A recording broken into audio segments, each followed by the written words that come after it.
Pessoal, antes de começar esse vídeo, eu gostaria de pedir a opinião de vocês a respeito de algo que eu estou pensando em fazer aqui no canal. Algumas semanas nós temos muitas, mas muitas notícias que são relevantes. E eu não consigo cobrir tudo isso aqui em vídeo. Por exemplo, o Weintraub, ele fala que do resultado do PISA, falou que a culpa é do PT. É, o governador João Dória sendo muito criticado pelo que aconteceu em Paraisópolis. Nós temos todo o movimento do centro a respeito do Rodrigo Maia desgastado, articulações políticas do centro, desgaste ao Alcolumbre atrapalha Maia em seus planos de poder. Aqui, PT sofre para ter nomes fortes em 2022, apesar de orientações de Lula. Então, sim, são notícias menores que eu gostaria muito de abordar aqui no canal, só que eu não estou conseguindo ter tempo. Não é nem uma questão de falta de tempo para fazer vídeos, mas eu não estou conseguindo arrumar espaço na nossa agenda de publicações, na nossa agenda aqui de publicações de vídeos, para fazer essas análises, para trazer essas notícias, porque nós temos pontos mais importantes. Então eu estou pensando em fazer uma live semanal trazendo essas notícias menores, abordando esses assuntos, para que a gente possa discutir em uma espécie de bate-papo. Eu leio a notícia, vocês trazem a opinião de vocês, eu trago a minha opinião, podendo fazer o bate-papo dessa forma. Então, por favor, deixem aqui nos comentários o que se você gostaria de ter essa live semanal, talvez na terça-feira, ou na segunda, não sei, precisamos definir o dia, mas trazendo essas notícias que não foram abordadas aqui no canal, são notícias menores, porém importantes, mas que por falta de tempo não puderam ser abordadas. Então deixa aqui nos comentários o que você acha dessa nova proposta aqui do canal. Outro ponto agora que eu gostaria de comentar para vocês, entrando no assunto do vídeo, nós tivemos duas ações econômicas, duas notícias econômicas que valem a pena nós comentarmos. A primeira delas que eu gostaria de falar é do crescimento do PIB. Então nós tivemos uma alta do PIB de 0,6% no terceiro trimestre, que foi puxada pelo terceiro setor, já que o governo caiu, né? Já que o consumo do governo cai, mas o investimento das empresas e o consumo das famílias avançaram. Isso é resultado das políticas governamentais de incentivo ao consumo. Nós vimos o crédito sendo um pouco mais barateado, nós também vimos o governo dando incentivos com o saque do FGTS, então ele liberou os saques do FGTS, as pessoas conseguiram ter mais dinheiro em mãos e aí elas começaram a comprar mais produtos. Comprando mais produtos, olha só que novidade, mas que coisa. Compra mais produtos, o empresário vê que os produtos deles estão girando, que a máquina econômica começou a girar, que o lucro começou a entrar, então o empresário olha e acha que é vantajoso investir no seu próprio negócio, ao invés de investir na especulação financeira. Então o empresário investe na expansão do negócio. Aquilo lá que nós já estávamos falando, as pessoas elas precisam fazer parte da retomada do crescimento econômico do nosso país. E como isso vai ocorrer? Com o incentivo ao consumo. É somente com o consumo das famílias, é somente com o consumo dos clientes que o Brasil irá sair da crise. Reduzir gastos do governo com reforma da Previdência, reforma tributária, isso é balela, porque o que faz um país aumentar o seu rendimento, o que faz um país crescer é justamente o consumo das famílias. Mas por que o governo, na visão de Paulo Guedes, precisa cortar gastos, precisa privatizar, precisa fazer reforma da Previdência, fazer reforma trabalhista? Por conta da vertente e da visão neoliberal do governo. E agora nós temos a segunda notícia, que é uma notícia bem negativa, que foi a expectativa de alta do salário mínimo. Houve uma queda na expectativa do salário mínimo. O governo enviou um projeto de lei e reduziu para R$ 1.000,31 a previsão do salário mínimo para 2020. No projeto inicial havia uma estimativa de R$ 1.039, ou seja, uma redução de R$ 8. Para você, eu sei que essa redução pode parecer muito pouco, mas para aqueles trabalhadores que de fato necessitam, para aquelas pessoas que de fato necessitam do salário mínimo, é muito, mas muito importante esses R$ 8, e esses R$ 8 farão muita falta para aquele trabalhador, para aquela pessoa que necessita de fato, que recebe o salário mínimo.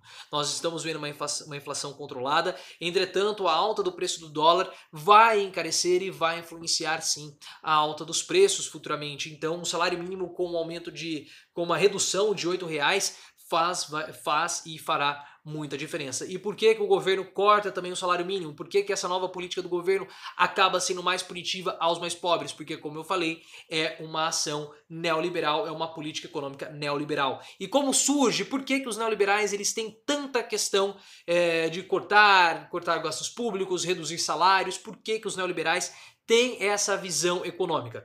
Isso, para explicar, é preciso voltar lá para os anos 50, quando surge o Fundo Monetário Internacional.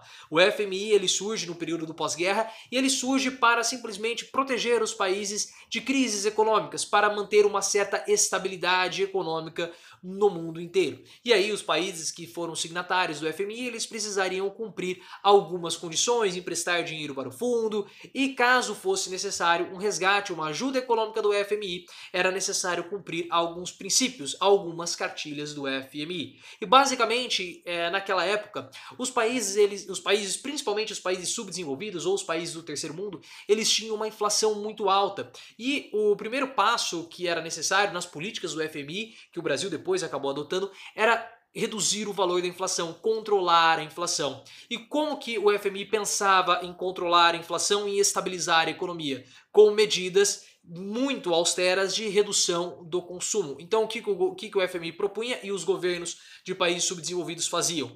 Cortavam gastos públicos, reduzia o consumo, aumentando assim o valor do crédito, então o crédito fica mais alto, com o crédito mais alto nós não conseguimos comprar. E também redução de salários, estagnação e congelamento e redução de salários, porque com menos salários, menos consumo, e assim com menos consumo, menos salários, menos créditos, menos gastos governamentais, o consumo do país simplesmente despenca. E aí o que acontece? Sem o consumo, os produtos eles não são vendidos, você tem uma sobra de produtos, um aumento muito grande da oferta de produtos. Quando você tem uma oferta muito grande para uma demanda muito baixa, os produtos começam a cair e reduzir os seus valores. E essa é justamente a estratégia que Paulo Guedes adota hoje no nosso país. Uma estratégia cunhada lá nos anos 50. Uma estratégia que é uma estratégia ultrapassada. Porque qual que era a ideia? Bom, nós vamos reduzir o valor nós vamos controlar a inflação, vamos reduzir o preço dos produtos, vamos estabilizar. Aí o que vai acontecer? À medida que a população não for conseguindo comprar, os produtos eles vão baratear, até um ponto que as pessoas voltam a comprar produtos.